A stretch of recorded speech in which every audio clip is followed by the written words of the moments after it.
Y ahora, un mensaje de bendición con el pastor Víctor Manuel Buitrago. Bendito Padre Celestial, te doy gracias porque eres bueno, porque para siempre es tu misericordia. Gracias por la salvación que nos has dado. Gracias por este tiempo que podemos meditar en tu palabra. Te ruego que sea tu Espíritu Santo quien convence, quien redarguye de pecado, justicia y juicio, y sea tu Espíritu quien toca nuestras mentes y nuestros corazones para entender la necesidad que tenemos de una comunión perfecta contigo a través de Cristo Jesús. Te ruego ahora que esta meditación en tu palabra toque la mente, el corazón de cada una de las personas que van a estar viendo y escuchando esta meditación, Señor. Obra en el poder del Espíritu Santo en cada uno de nosotros. Te lo ruego en el precioso nombre de Jesús. Hoy vamos a seguir con los nombres del Señor Jesucristo y vamos a hablar de nuestro Salvador Supremo. Jesucristo, uno de sus nombres es Salvador. Y para esto voy a iniciar tomando Lucas capítulo 2, versículo 11, que dice que os ha nacido en la ciudad de David un Salvador que es Cristo el Señor. La naturaleza y el alcance de Jesucristo como nuestro Salvador. En este mundo en el que estamos viviendo, que es un mundo lleno de pecado, de indiferencia espiritual, necesitamos un Salvador. Todos necesitamos un Salvador. La Biblia nos presenta a Jesucristo como el Salvador supremo enviado por Dios para rescatarnos. Hoy vamos a explorar lo que significa que Jesús sea nuestro Salvador y cómo esto impacta a nuestras vidas. Entonces, veamos tres aspectos fundamentales de Jesucristo como nuestro Salvador. En primer lugar, hay necesidad de un Salvador. Jesús significa Jehová es salvación. Ese nombre, Jesús, es el mismo que se le da a Josué. Josué también quiere decir Jehová es salvación. Y hay otras derivaciones de estos nombres que significan básicamente lo mismo. Pero como lo vamos a centrar es en el Salvador de nuestras vidas, lo vamos a centrar en Jesús. En el libro de Mateo, en el capítulo 1, se le dice a José que debe poner al niño el nombre de Jesús, porque él va a salvar al mundo. Él será el Salvador.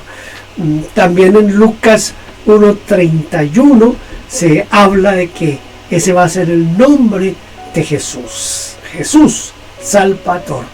Él, cuando nosotros leemos esta parte de que Él es nuestro Salvador, cuando se piensa en un Salvador es porque esto está implícitamente hablando de liberación, de rescate. Pero ¿de qué debemos ser liberados y de qué debemos ser rescatados?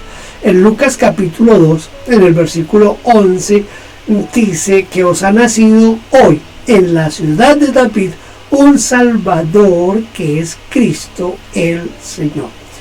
Un Salvador.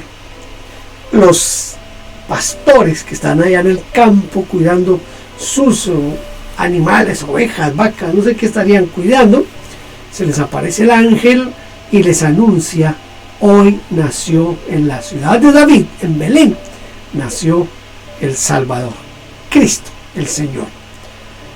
Ya desde, si nos remontamos al Antiguo Testamento, desde Génesis 3:15 se comenzó a hablar en una forma enfática sobre la necesidad de ese Salvador y cómo ese Salvador vendría a ser Cristo Jesús.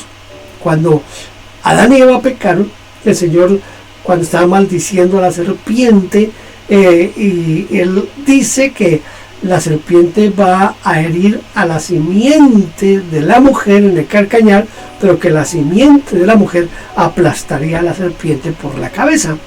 Allí está hablando de lo que iba a pasar en el Calvario, de cómo Satanás iba a tocar hasta cierto punto a Jesús, el Hijo de Dios, el Hijo del Hombre, pero cómo Jesús lo iba a rematar con su muerte y con su resurrección. Acabó con Satanás. El libro de los Hebreos nos dice que Satanás ya fue derrotado completamente. Entonces, cuando hablamos nosotros de Salvador, implica que seamos liberados del pecado y ser rescatados del pecado y de las garras de Satanás mismo. En Tito, el apóstol Pablo le dice a Tito: mientras anhelamos con esperanza ese día maravilloso en que se revele la gloria, y escuche, de nuestro gran Dios y Salvador Jesucristo.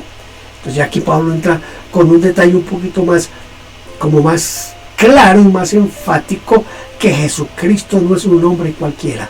Jesucristo es Dios.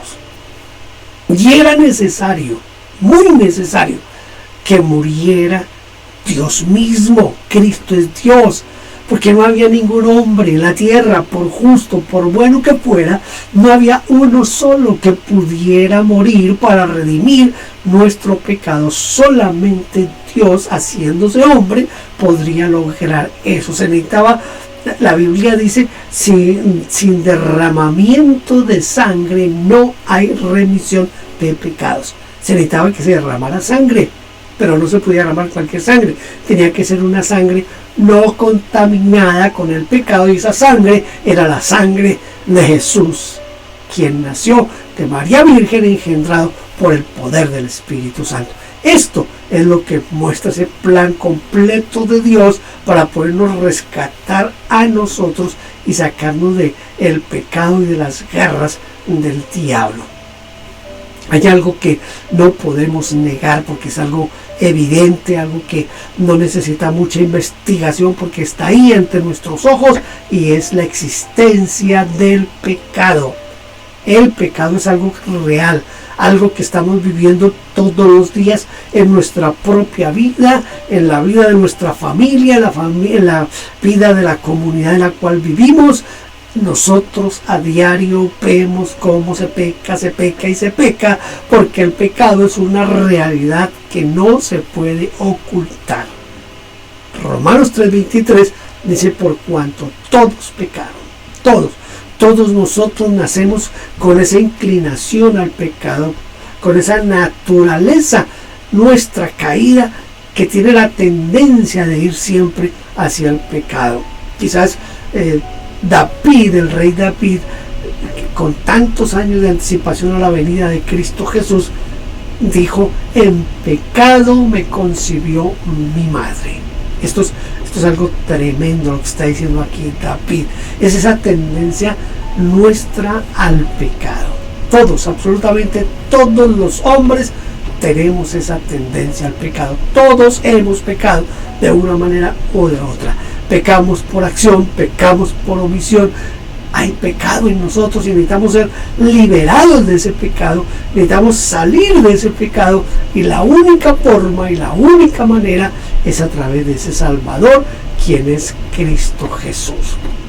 Una realidad tremenda del pecado es que el pecado nos separa de Dios, nos aleja de Dios. Hay muchos textos bíblicos para esto, pero quiero mencionarles solamente el de Isaías 59:2, que dice: son sus pecados los que los han separado de Dios. A causa de esos pecados Él se alejó y ya no los escuchará.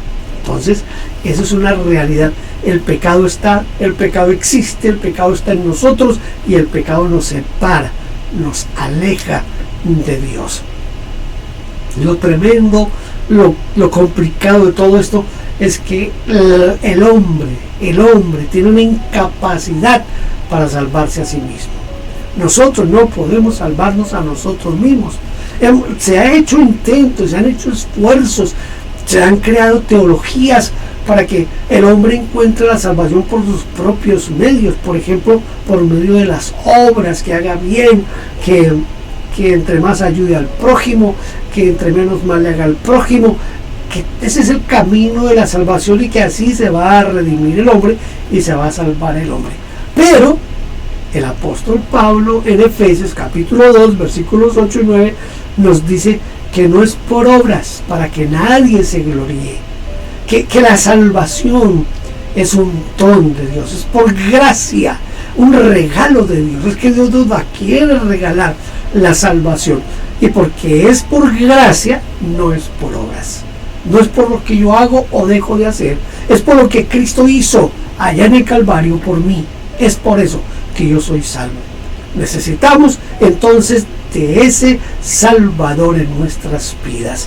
La justicia divina, la justicia de Dios, demanda que el pecado se pague con la muerte. Dice, la paga del pecado es muerte. Esa es la paga del pecado. Y también dice, sin derramamiento de sangre no hay remisión de pecados. Entonces, hemos pecado, ¿qué ganamos? ¿Qué merecemos? La muerte. La paga del pecado es la muerte. Eso es lo que el Señor quería evitar en nosotros, y por eso es que de tal manera amó Dios al mundo que envió a su Hijo, para que todo aquel que en él cree no se pierda, mas tenga vida eterna. Pero Romanos 6:23 nos dice que la paga del pecado es muerte. Muerte. ¿Necesitamos o no necesitamos a alguien que nos rescate de la muerte? Desde luego que sí. Y Dios lo proveyó, como le dijo a los pastores allá mientras están en el campo: os ha nacido en la ciudad de Belén un Salvador, que es Cristo el Señor. En segundo lugar, la naturaleza de Jesucristo como Salvador. Mire, el apóstol Pablo dice que un hombre puede ser bueno, justo y de pronto estar dispuesto a dar su vida por otro, pero no puede hacerlo por otros, sino solo por otro. Pero aún así puede dar su vida y puede salvarlo humanamente, pero no espiritualmente. La única forma de nosotros poder ser salvos realmente es con que Dios se hiciera hombre. Entonces Jesucristo no es un hombre cualquiera, no es un simple humano, es un simple hombre. Lo han tratado de rebajar a la figura del carpintero de Nazaret y mostrarlo solamente como un hombre que se dijo ciertas enseñanzas, pero no, Jesucristo es Dios. En Juan 1:1 dice: en el principio era el verbo era con Dios y el verbo era Dios. Es Juan refiriéndose a Cristo Jesús. Cristo es Dios. Jesús es Dios. Desde la eternidad y hasta la eternidad. Por eso en Apocalipsis Él dice: yo soy el alfa y la omega, el primero y el último.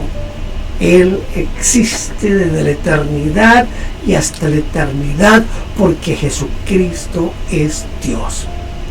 Pablo, escribiéndole a los hermanos en Colosas, en el capítulo 2, versículo 9, dice: pues en Cristo habita toda la plenitud de Dios en un cuerpo humano. Hay que leer Filipenses capítulo 2 para encontrar qué es lo que realmente hizo el Dios. Dios se despojó de todo y se hizo hombre. ¿Por qué se hizo hombre? Porque necesitaba identificarse con nosotros para morir por nosotros. Pero nunca dejó de ser Dios. Siempre fue Dios. Siempre es Dios. Jesucristo es Dios. Y es la única forma de encontrar salvación, solo a través de Dios mismo. Entonces, cuando hablamos de la naturaleza de Cristo como Salvador, tenemos que partir del principio de que Él es Dios. Él es Dios. Pero también es plenamente hombre. Plenamente Dios, plenamente hombre. Esto es un asunto que no se logró entender por muchos siglos. Bueno, todavía hay personas que no entienden esto, y se tuvo que llegar a una conclusión en donde se dio un nombre que se usa en la teología, que es la unión hipostática. Es decir, Jesucristo es 100% Dios, es 100% hombre. Nunca dejó de ser Dios, y cuando asumió la posición de hombre, la asumió por completo. Y hay muchas formas de probar y mostrar que era completamente hombre. Le daba sueño, le daba cansancio, le daba hambre, le daba sed, tuvo momentos de enojo. Era un hombre, tenía todas nuestras cualidades, pero dice Hebreos que fue tentado en todo, pero sin pecado. Entonces es un hombre, Dios hecho hombre, pero Dios, sin dejar de ser Dios. Filipenses capítulo 2 trata como de demostrarnos esto. Los teólogos lo llaman la kenosis. Dice, en cambio, renunció a sus privilegios divinos, adoptó la humilde posición de un esclavo y nació como un ser humano. Cuando apareció en forma de hombre, se humilló a sí mismo en obediencia a Dios y murió en la cruz como morían los criminales.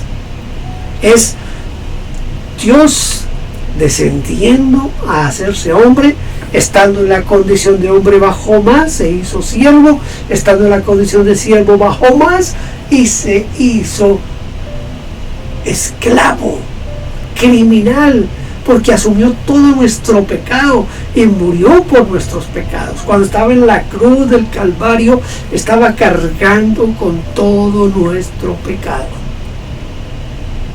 Es maravilloso pensar en ese Dios lleno de amor y de misericordia que estuvo dispuesto a hacerse como uno de nosotros para podernos salvar. Se hizo hombre, con la aclaración que hace Hebreos. Fue tentado en todo. Hay que leer, lo invito a que lea Mateo capítulo 4 y encuentre allí la tentación de Jesús, y va a mirar que Jesús fue tentado en esas tres áreas en que nosotros somos tentados todo el tiempo. Somos tentados, Jesús fue tentado en todo, pero sin pecado, santo, puro, no pecó, no falló, porque era Dios, porque era un hombre perfecto y porque se requería que fuera así para que pudiera morir por nuestros pecados. Si usted mira el Antiguo Testamento va a encontrar que el cordero que se ofrecía por el pecado del pueblo tenía que ser un cordero perfecto, sin mancha, sin ninguna quebradura, sin ningún rasguño. Tenía que ser un cordero perfecto, y Cristo es ese cordero perfecto que murió en la cruz del Calvario por usted y por mí. Y Timoteo, Pablo escribiendo a Timoteo, le dice que hay un solo mediador entre Dios y los hombres, que solamente hay uno, es Cristo Jesús. Eso mismo dice Pedro en Hechos, dice, hay un solo nombre dado a los hombres que podemos ser salvos. Y usted va a encontrar que hay únicamente un camino hacia la salvación, que es Cristo Jesús. Se han inventado caminos, se han inventado doctrinas, pero siempre tenemos que llegar al pensamiento de Dios y al plan de Dios, que es Cristo Jesús, el único Salvador del hombre. No hay otro, no hay nadie, ni hombres, ni mujeres, ni santos, ni santas, ni vírgenes, ni papas, ni religiones, ni doctrinas, ni teologías que puedan salvar al hombre.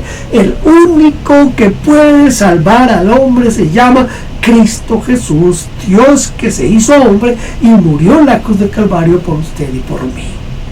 No hay otra forma de encontrar la salvación. Él es el único Dios y es el único mediador. Es el único que puede unirnos con el Padre, Jesucristo. No hay otra manera. Y en tercer lugar, el alcance de la salvación en Cristo Jesús. Con Cristo encontramos en primer lugar el perdón de los pecados. Miren cómo lo dice Efesios. Dice, Dios es tan rico en gracia y bondad que compró nuestra libertad con la sangre de su Hijo y perdonó nuestros pecados. ¿Ah? Dios es tan rico en gracia y bondad. Era la única forma de ser salvos, por la gracia de Dios.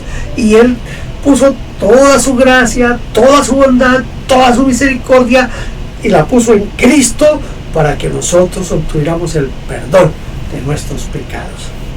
Hay un pasaje en la Biblia que recién yo comencé a leer la Biblia. Fue un texto bíblico que me impactó y que lo aprendí de memoria en ese tiempo. Y gracias a Dios no lo he olvidado nunca. Todavía está en mi mente, en mi corazón. Y sabe, cada vez que lo cito con un profundo agradecimiento por lo que yo siento en ese texto.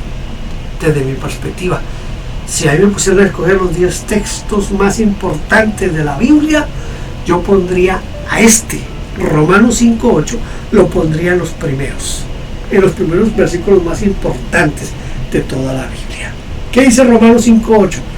Mas Dios muestra su amor para con nosotros en que siendo aún pecadores, Cristo murió por nosotros. Esto es grande, esto es necesitado, porque estábamos en el pecado, necesitábamos que alguien se entregara por nosotros. El amor, la misericordia de Dios se muestra en que aunque estábamos sumidos en el pecado, Cristo murió por nosotros. Una vez aceptamos la salvación en Cristo, una vez somos salvos, somos perdonados por Él, por lo que Él hizo en el Calvario por nosotros, no quiere decir que cuando se habla del pecado y del perdón de pecados, no se puede pensar lo que algunos piensan, que ese perdón es pasado, presente y futuro. No, señor. Ese perdón es un perdón de todo lo que hicimos antes de conocer a Cristo como el Señor y Salvador de nuestra vida. Pero una vez recibimos a Cristo en nuestro corazón y aceptamos la salvación en Cristo, de ahí en adelante es nuestro deber, nuestra obligación y nuestro deber moral de agradecimiento hacia Dios, de vivir para agradarle solo a Él. Vivir solo para la gloria de Dios. Y cuando vivimos para la gloria de Dios, nos apartamos del pecado. Yo sé que cometemos pecados, yo sé, no hay nadie que no pueda, que diga, no, yo nunca he pecado después de que acepté a Cristo, no volví a pecar. No, pecamos. Solamente que ahora tenemos el remedio a la mano. Si confesamos nuestros pecados, Él es fiel y justo para perdonar nuestros pecados y limpiarnos de toda maldad, porque la sangre de Jesucristo nos limpia de todo pecado. Entonces, no es que tenemos garantizado que podemos pecar, que ya estamos perdonados y que ese perdón abarca nuestros pecados futuros o presentes o futuros. No, señor. Tenemos que vivir en santidad y vivir cada día en la mano de Dios, en la misericordia de Dios y en el plan de Dios. Sin santidad nadie verá al Señor. La muerte de Cristo, la salvación que Cristo nos da, aparte de limpiarnos del pecado, también hace que nos reconciliemos con Dios. La reconciliación.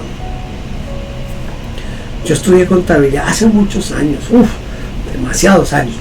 En ese tiempo, no sé por qué esto seguramente habrá cambiado mucho, por lo menos de la forma de hacerlo, pero nosotros estudiábamos en contabilidad lo que se llamaba la conciliación bancaria. ¿Qué era lo que se hacía? Poníamos a un lado el libro en la contabilidad hay un libro que se llama el libro de bancos,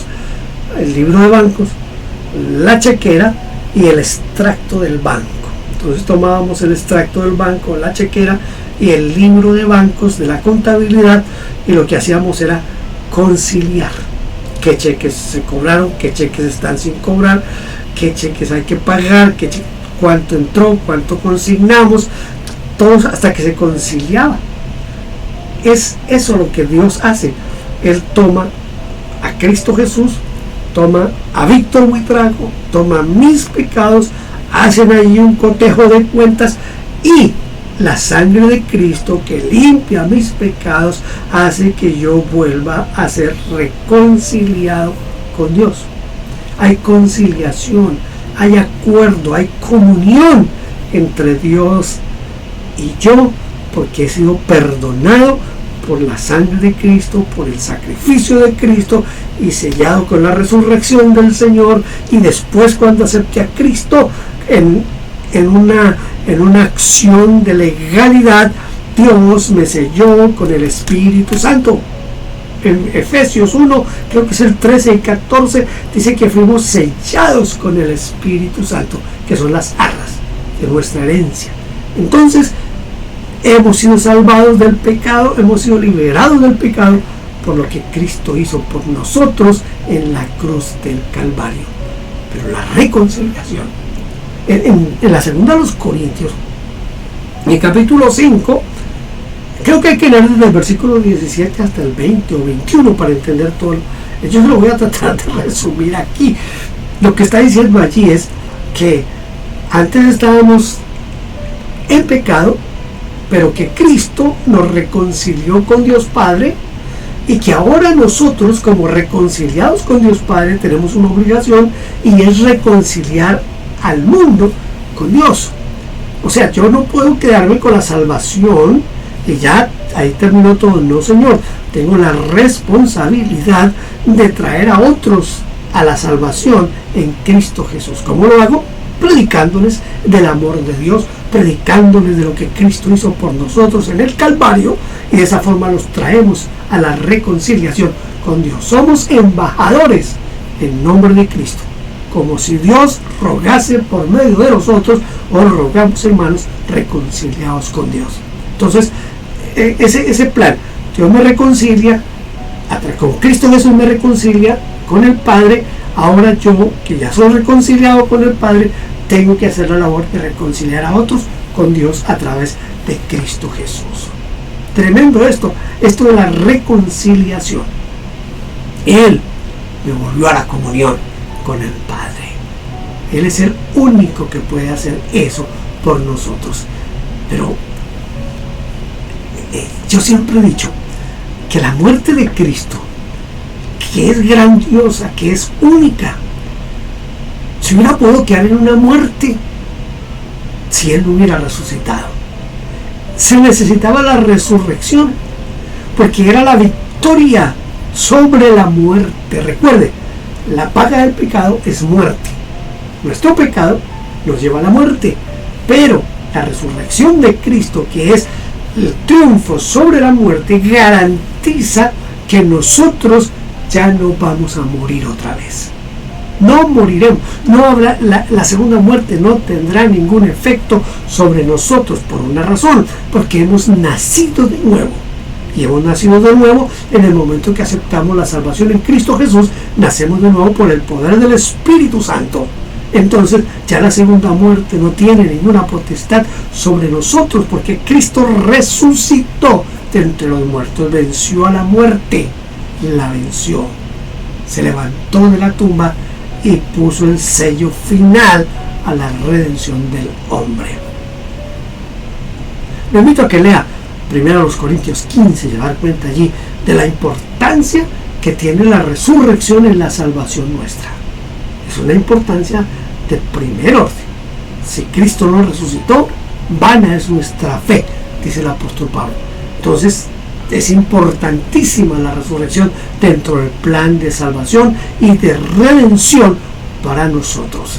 En Hebreos 2, 14 y 15 dice: debido a que los hijos de Dios son seres humanos, hechos de carne y sangre, el Hijo también se hizo carne y sangre, pues solo como ser humano podía morir, y solo mediante la muerte podía quebrantar el poder del diablo, quien tenía el poder sobre la muerte. Únicamente de esa manera el Hijo podía liberar a todos los que vivían esclavizados por el temor de la muerte.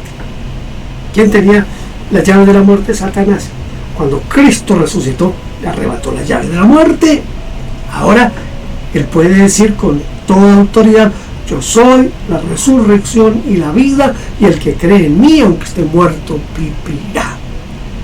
Esto de la salvación en Cristo es algo tan trascendente, tan importante, que a veces yo siento dolor en mi corazón al ver a personas que se les habla claramente de la necesidad de entregar su vida a Cristo, pero hacen caso omiso. Si no aceptamos a Cristo, no tendremos vida eterna. De tal manera amó Dios al mundo, que ha dado a su Hijo unigénito, para que todo aquel que en él cree no se pierda, mas tenga vida eterna. Vida eterna. Por eso el Señor dijo, aunque esté muerto, vivirá. ¿A qué se refería? A que todos vamos a morir físicamente. Un día todos nos vamos a morir. A menos que Cristo viniera en este momento, entonces ya no veríamos la muerte. Pero todos vamos a morir. Un día. Algunos mueren niños, otros mueren jóvenes, otros mueren adultos, otros mueren ancianos, unos mueren por enfermedades, otros por accidentes, otros por violencia. Hay muchas maneras de morir, pero todos vamos a morir. Y Jesús dijo, aunque estén muertos, si creen en mí, aunque estén muertos, vivirán. ¿Se acuerdan cuando iba a resucitar a Lázaro? Y la hermana viene preocupada y le dice al Señor, no, tranquila, él vive, él va a vivir, él está vivo. Sí, yo sé que él va a resucitar en el día postrero. Dice, no señora. Y llama a Lázaro y Lázaro sale. Y él le dice a la hermana de Lázaro, le dice, yo soy la resurrección y la vida. El que cree en mí, aunque esté muerto, vivirá. No te preocupes. Puede ser que físicamente veamos el cadáver ahí, pero él está vivo porque creyó en mí y me entregó su vida.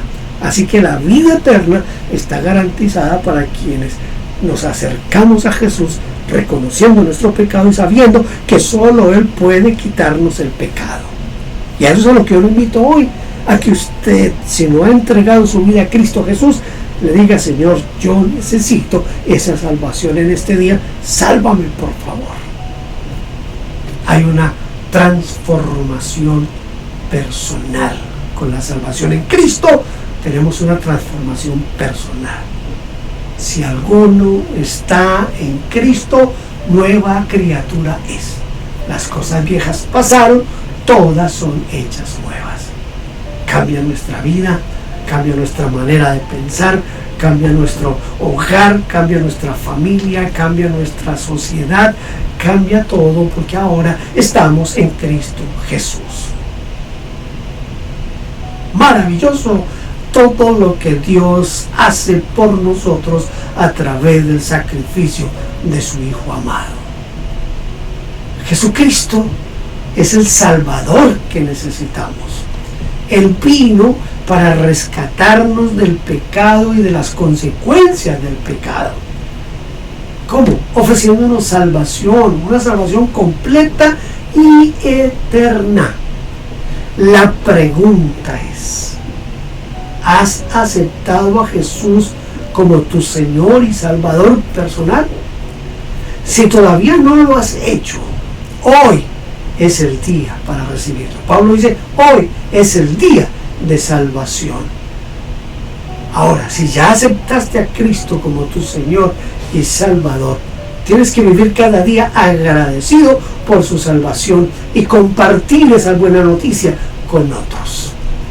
Padre, yo te ruego en este momento que tú obres en la mente, en el corazón de quienes han escuchado esta meditación y que seas tú quien los tocas y los traes a la salvación.